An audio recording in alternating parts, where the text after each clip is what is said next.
Oh man, welcome. This man got Docs back with another episode of the Audible. How you doing, Miss Murphy?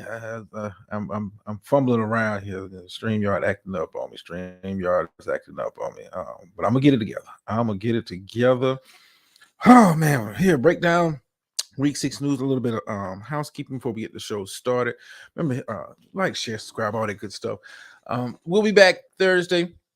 Same bat time, same bat channel, breaking down preview week 7 of the NFL. Then Friday, I know I was going to get Freestyle Friday into rotation, but I got to get the NBA preview out. I want to get the NBA preview. So Friday show will probably be a start time 7:30, 8 o'clock.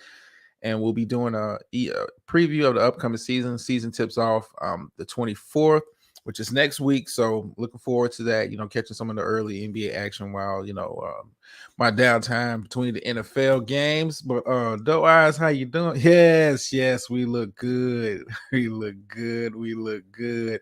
Matter of fact, we're going to start there. We're going to start there for tonight. Round of applause for the boy. One more time. I can do this all night. But in all seriousness, congratulations to the Dallas Cowboys picking up the win Monday night's game, 20-17 over a pretty good Chargers team. I'll take the win, but I have to put the fandom aside and break it down as the analyst. Still not satisfied. You've been watching the shows week by week. I've been telling you my concerns with the Cowboys have been their issues in red zone. We're here week 6. I can react and be proper about it. I don't know if Mike McCarthy needs to be calling the plays at this point of the season.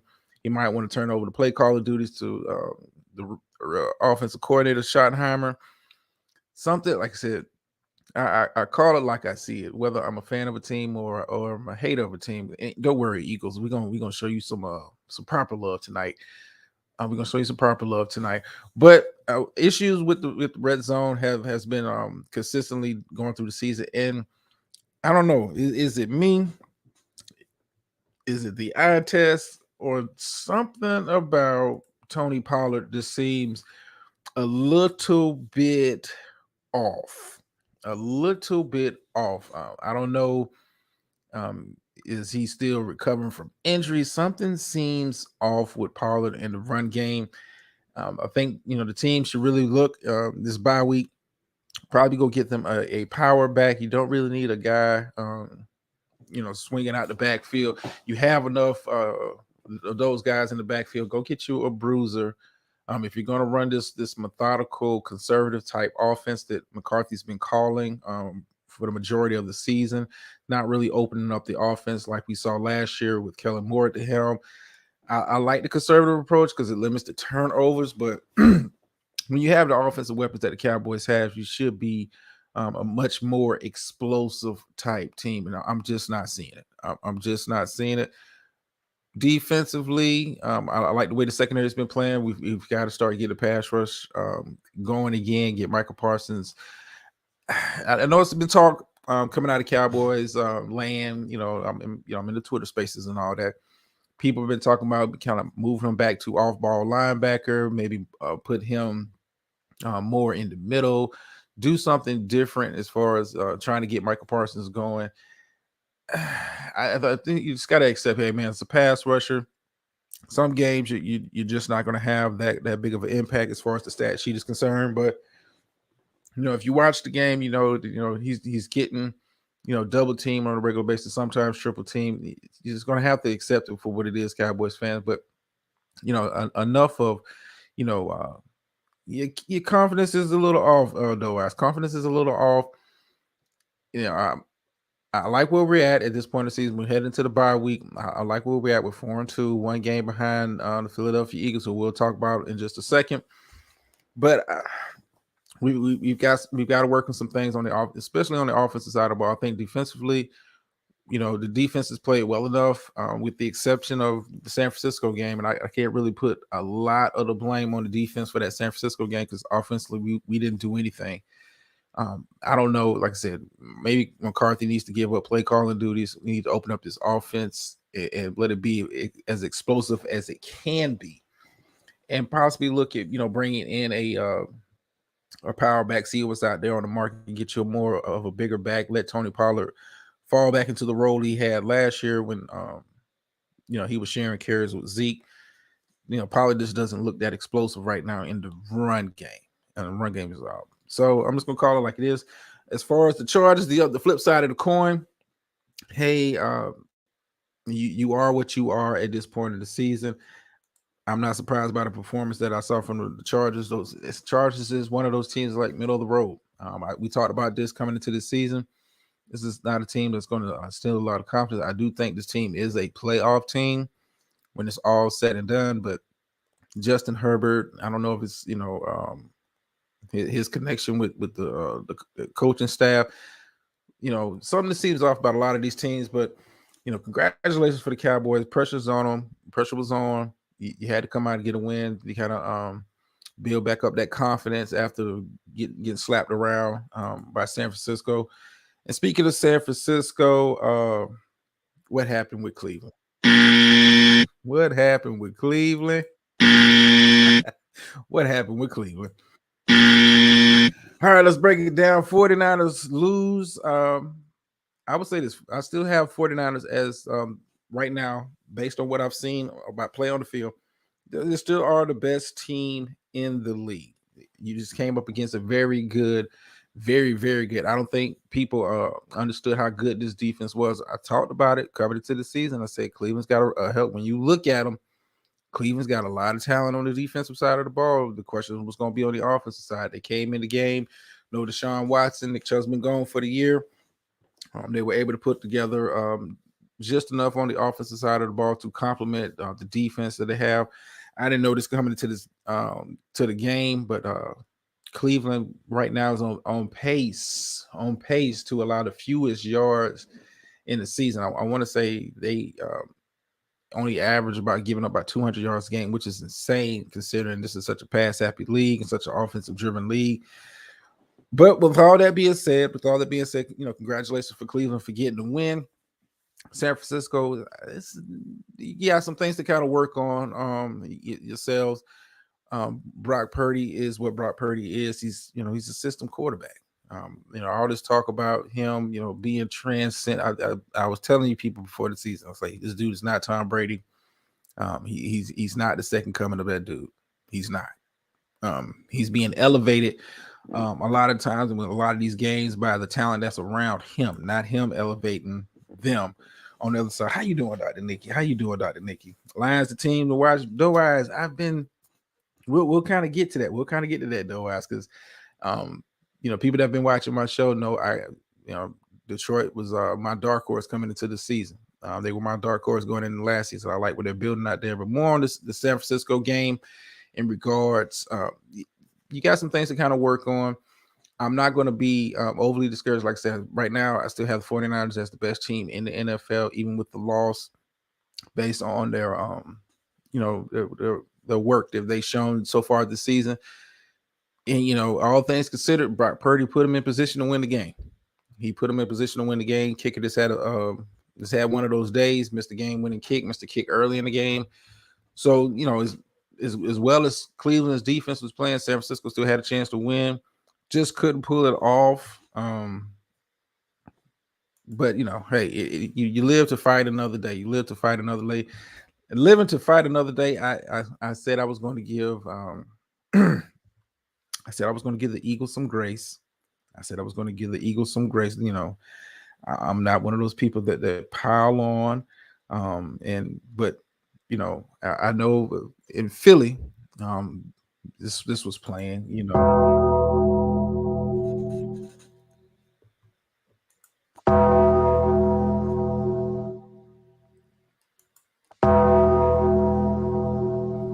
Yes. What I've been saying all year about the Philadelphia Eagles finally came to pass.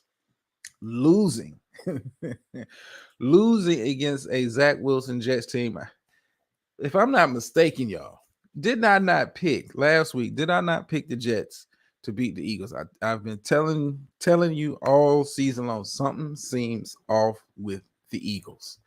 Something seems off with the Eagles. A little bit of Eagles news before I kind of continue. Julio Jones has reportedly been signed to a 1-year deal. I'm not sure adding another receiver is the way to go, but hey, it is what it is. What's going on, Spider? No, it'll be tough on them. They deserve. Yes, Miss Murphy. I haven't been saying it week after week after week. I said I've been watching them. This is not the same team that they rolled out last year. I don't know if these guys are, Super Bowl hangover or they believe in the hype. On paper they look like the best team in the league when you look at them on paper from top to bottom. It just hasn't shown. The defense has played well enough this season. They still have some issues on the back end of that secondary, and then that's to be expected with the players that they lost on that side of the ball. But defensively, the front seven is still playing well. They put themselves in positions to could have been undefeated. But the offense, like I've been saying it week after week, said something about this offense that seems off. The connection between the new coordinator and Jalen Hurts seems off, and they got away from what they do best. You were up 14-3 on the Jets. I understand that you're going against a very good Jets defense, especially along that defensive line, a very talented defensive line. But you got away from what your bread and butter is. What makes the Philadelphia Eagles offense dangerous is not the fact that they can throw the ball all over the field. It's not the fact that they have A.J. Brown, Devontae Smith on the outside, Dallas Goedert at tight end. That is not that. What makes Philadelphia so dangerous is their ability to run the ball on anybody. When they're able to get up and down the field running the ball, you saw that early in the season against the Minnesota Vikings. That's when Philly's at their best, but I don't know what it is.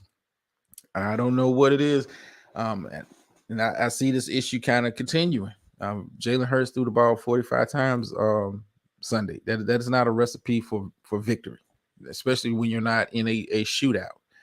I can understand you throwing it 45 times and we're having a rematch of the Super Bowl, Chiefs, Eagles, and you guys are going up and down the field scoring touchdowns, but it wasn't that type of a game. Bad passes, bad turnovers. And I'm not sure. Yes, it was, it was a good game, Dr. Nick. It was a good game. It was a good game. Philadelphia just couldn't, but I've been saying it all season. They've had, if you've been watching, and I'm not speaking as a hater. I'm speaking as an analyst when I say this. I'm speaking as an analyst when I say this.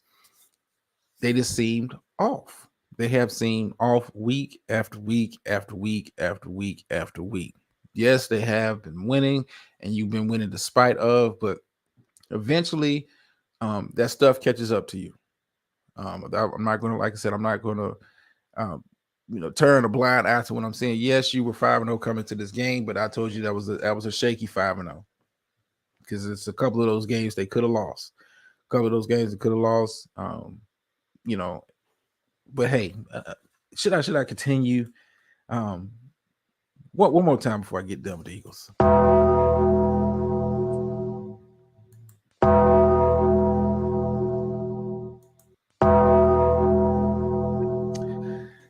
Yeah, I can't wait to see him. A little bit later on in the season. Of course, I know with the Cowboys win, I'm going to get a very special appearance on my panel, my show, by good Miss Murph. I know I'm going to get that. I know Cleveland is a good. If people, if you missed my preseason preview of all the teams, I said Cleveland has a very good defense, a very talented defense. The offense was the question for me.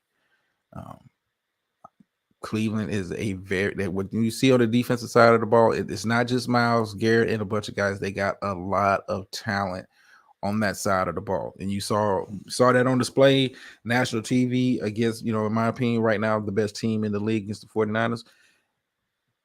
Cleveland is something to be watching. And speaking of watching, let's talk about them Detroit Lions. I had the Bucks Lions game as my game of the week going in based on how both of the teams have kind of started the season. Detroit is what Detroit is. I like what they got going. And if I had to do my tier list over, which I did early in the season, as far as the NFC is concerned, I've got to go 49ers, I've got to go Lions, and I got to go Eagles in my tier one. I'm a Cowboys fan, and I had them tier one. It is early in the season. Based on what I've seen on the field, we're 6 weeks in. Teams have kind of developed an identity of who they are and what they are. Detroit is for real. Detroit is for real. They're putting it together. They're playing good, sound football. Goff is not turning the ball over. His receivers are making plays. The running game is doing just enough to remain respectable, and the defense gets after it. It's some what Dion likes to call it, some dogs on that side of the ball. When we're talking about Detroit's defense, they're playing very well at all three levels of the defense. Aiden Hutchinson, I mean, he's playing like a Pro Bowl, a second-year player playing like a Pro Bowl early in the season. I like what they got going on with the secondary. And Tampa Bay, it was a game for a little bit, but you kind of come back down to earth and playing to the level of your talent. Mayfield didn't have the best game, but my expectations weren't high for Mayfield. But congratulations to the Detroit Lions, who are tied right now for the best record in the NFL, now with 5-1. Like I said, 49ers are still the best team to me, but I think right now, if I had to do a close second as far as the NFC is concerned, I got Detroit as the second best team right now. And that's it's not a dig to Philly. Detroit has played much more consistent football so far this season. And I just got to call it like it is. Got to call it's not hate. And yeah, if it was about hate, I'd had the Cowboys at number one, but I can't do that.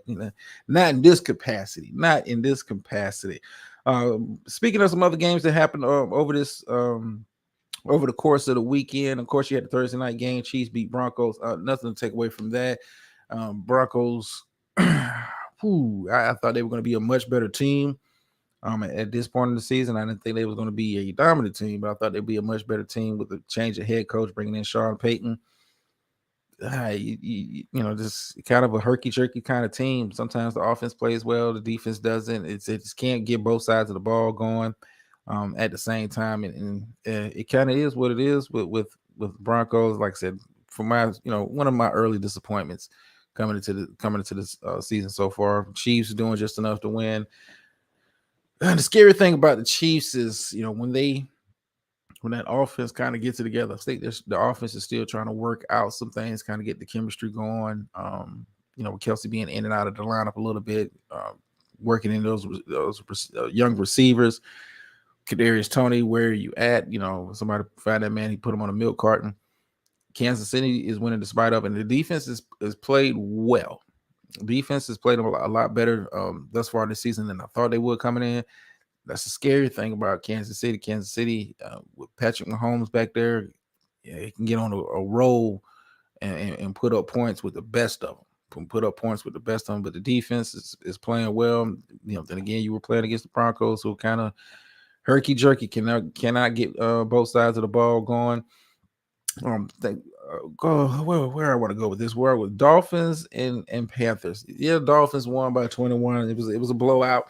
It was supposed to blow out Carolina, but I told you, I said if Carolina is able to put up 20 plus points in this game against the Dolphins, I got questions about Miami. I've got questions offensively. I think they'll play well enough if Tua could stay healthy for the majority or the remainder of the season. I think Miami is going to be right there in the fight for a possible 1 seed in the conference. The offense is that good, but defensively, you got some things to work on. You have got some things to work on. No way Carolina should have jumped out on you like that. I had to do a double take. I was like, well, it was a 14-0. I was like, oh, man, what's going on here? Miami's defense is not, instill confidence in me. I think it'll get them through the regular season with a pretty good record, but come playoff time, can't trust it. Can't trust it. Speaking of can't trust, Jacksonville Jaguars beat up on the Colts. Colts news before we kind of break down this game. Anthony Richardson, the owners kind of come out and said it hasn't been made official yet, but Anthony Richardson is going to be shut down for the season. He's going to have surgery. And they're probably going to shut him down for the season. And it's kind of sad because the Colts were playing pretty well early in the season. Anthony Richardson was progressing a lot better than I thought he would. Being as he was just thrown into the fire, first year player started, and I like what I was seeing from the Colts. But looks like the owner's going to probably shut him down, make the call himself. We're still waiting to hear back from medical. Shut him down, and that's fine. Saw the return of Jonathan Taylor this past weekend. But speaking of the Jacksonville Jaguars, yeah, you won by 17. I'm still not buying Jags as a for real team. I'm just not. We're 6 weeks in. I've seen enough. Yes, you have a winning record. Yes, you're playing in a one of the weaker divisions in the NFL, but I just don't. Trevor Lawrence is too too Dr. Jekyll, Mr. Hyde for me. Some weeks, hell, during the game, he's Dr. Jekyll, Mr. Hyde. He'll make some throws. He's like, God, I can see why the guy was the number one pick. Then he'll make some other plays. You're like, Jesus Christ, you still making these kind of throws this far along in your career? But congratulations to Jacksonville for getting a win. Congratulations to them for getting a win. Just want to move on, talk about the Commanders and Atlanta. Not really much to take from this game. I would say this: if I watched the highlights, looked at the the stat sheet. Atlanta outplayed Washington, but Atlanta. Hear me when I say this: you're 6 weeks into the season. Desmond Ridder is not it. I know you want to have faith in a young man. I know you want to have, having work to get better, and I'm all for that. I'm all for that. But you're costing your team, and who has played pretty well. Atlanta has played pretty well early in the season. All things considered, Desmond Ridder is not the answer at quarterback. You brought in Tyler Heinicke for insurance. I think it's time for you to break the seal on that. Get Heinicke in here. Get Heinicke in here and start. Desmond Ridder is not it, man. Desmond, he looks worse than Justin Fields in the pocket, man. He's not trusting what he's seeing. Desmond should have bad. What's going on, Trick? Yeah, Ridder is horrible. Horrible. I mean, he has bad turnovers. And if, like I said, I watched the highlights of the game. I looked at the stat sheet. There's no way, because Atlanta defense played well enough to win. I want to say they held them under like 250 yards for the game. The Atlanta defense has played better than I thought they would coming into this season. But when you have a quarterback who's out there with, you can see it in his body language, no confidence, and I can't. I know it's got to be frustrating for the rest of the offense. Hey, we're able to move the ball, and this dude throws bad. Spottum says they need to tank. I mean, it's a pretty good draft class coming up for quarterbacks. It's not just Caleb. You got Drake May. Penix might be going into the draft. Bo Nix was probably going into the draft. Spencer Rattler being the draft. I don't think Shador is going to be in, but that's 5 guys at least right now. There's been talk of possibly 6 or 7 going in the first round. It's a very good quarterback class coming out. I don't think Atlanta's in a position to say, hey, get rid of Ridder. Sit his ass on the bench, give him a clipboard, get him in the film room. You can still salvage your season. I mean, the NFC has not run away from the Falcons. I think the Falcons, if you move to Heinicke, he's able to be a lot more of a stable presence at the quarterback. Atlanta could make a run at a wild card spot. I mean, because when you look at the landscape of the NFC, you have Philly, Dallas in the East. You got Seahawks, Niners out west. Maybe Green Bay in the Central. Detroit's running away with that division. Tampa Bay is liable to come back to the group. New Orleans may come back to the group. Atlanta is in a position. Hey, even if you don't make the playoffs, it's like I said, it's still a very good quarterback class. Now I think Caleb is the most talented quarterback, but it's a lot to like as far as quarterbacks. This is one of the better quarterback classes I've seen in a long time. I don't think you need to tank, man. I don't think they need to tank. this just sit him, man. Sit him. I've seen enough, and I'm not a Falcons fan. Like I've seen, I can just imagine being a Falcons fan. I've seen enough. I've seen enough. Speaking of, let's kind of move on with the rest of the breakdowns. Texans and Saints. Whoo, Texans pulling off the win. Defense played well. CJ Stroud is, my opinion is clear front runner for offensive rookie of the year. Texans have played well. Could Texans, if I'm surprised by how well they play. I'm not gonna lie to you. First year head coach, rookie quarterback. I thought it was going to be some growing pains. Like I said, I like DeMeco Ryans coming over from San Francisco as defensive coordinator. I thought they needed a culture change down in Houston, and I like the body language, and I like the attitude that they're playing with in Houston. They're playing with a purpose, playing to win. They're not playing, we're not playing for the draft, even though, I don't have right now Houston making the playoffs, but I can see them, maybe slide in as a 7 seed based on how well they played. Like I said, CJ Stroud he's looking confident. You can tell the relationship he has with the coordinator is working well for him. They're putting him in position to make easy plays, and they're not trying to overwhelm him with a lot of information. You can tell when coordinators kind of get it. I understand the coordinators have their system, but you make your system fit to style of your quarterback. And I think double back to the Eagles. I think that's one of the problems they're having in Philadelphia. I don't think the offensive coordinator and Jalen Hurts are meshing right now, and this is showing in their level of play. Speaking of level of play, let's kind of get into the rest of these games. Seahawks lose a tough one to Cincinnati. Pete Carroll, man, this dude likes to gamble at the wrong time. Team had Seattle outplayed Cincinnati. I watched the game. Seattle outplayed them. Just some of the decisions late in the game, they come back to bite you. They'll come back to bite you. Thankfully for the Seahawks, they play in a weaker conference.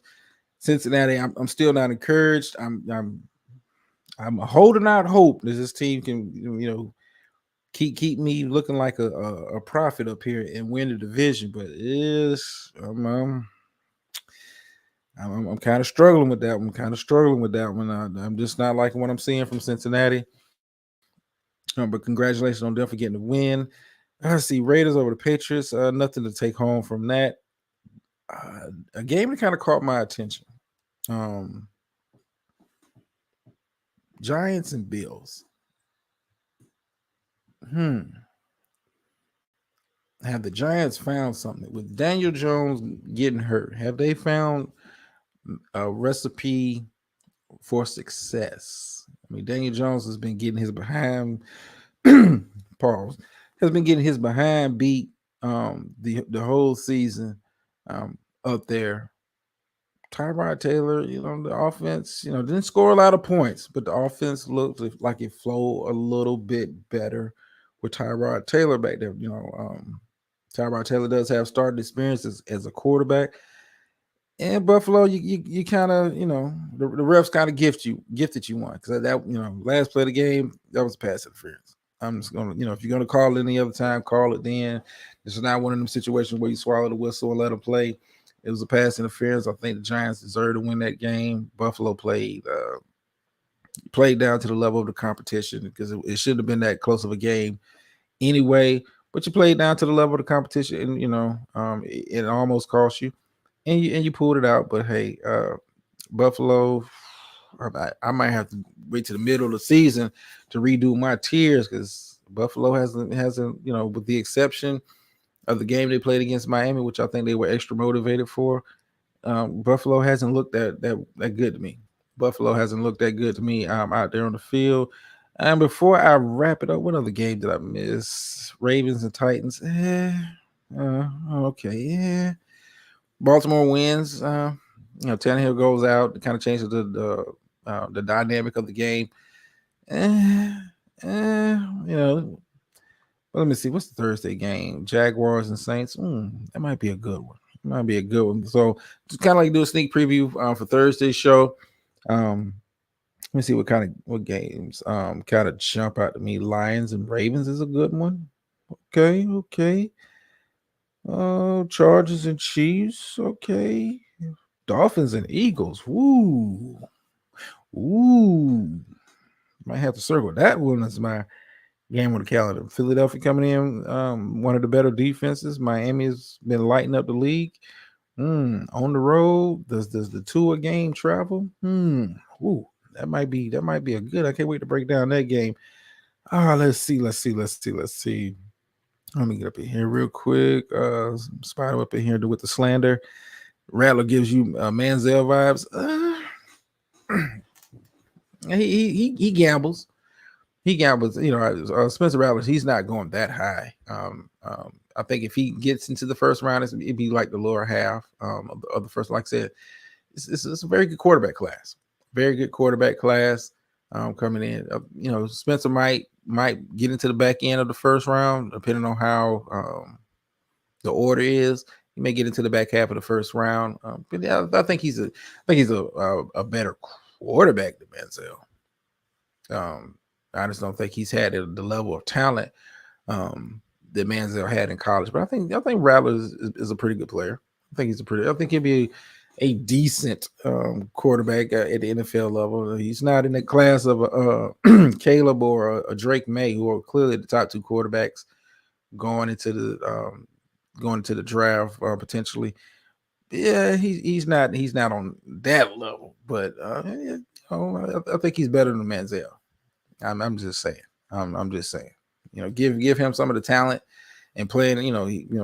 Rattler's been playing in the SEC, man. It's a different breed than playing, Big 12 where ain't no defense being played.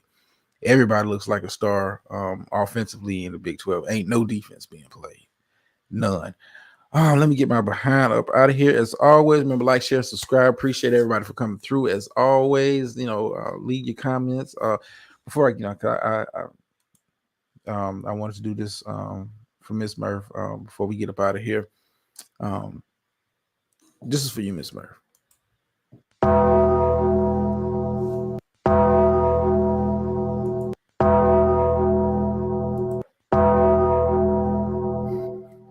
Yes, Miss Murph. We'll see you in about 3 weeks.